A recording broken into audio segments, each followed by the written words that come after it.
we have successfully locked both sets of keys in the truck in Gettysburg, Pennsylvania, parked at the Gettysburg Museum.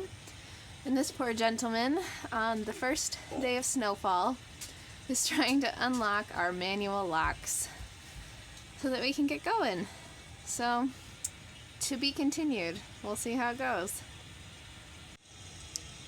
Things are getting pretty serious. We've got 2 men on the job, and they've broken out the duct tape. We shall see.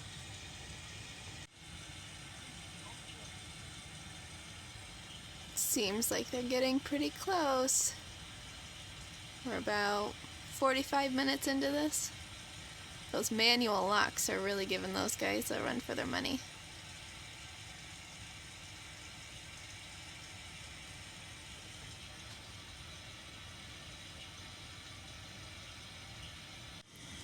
So I take it the other guy's fingers have frozen because now Matt is taking a stab at it. Still no luck. We're trying his little flexible metal stick with some tape on the end. And Matt just got it!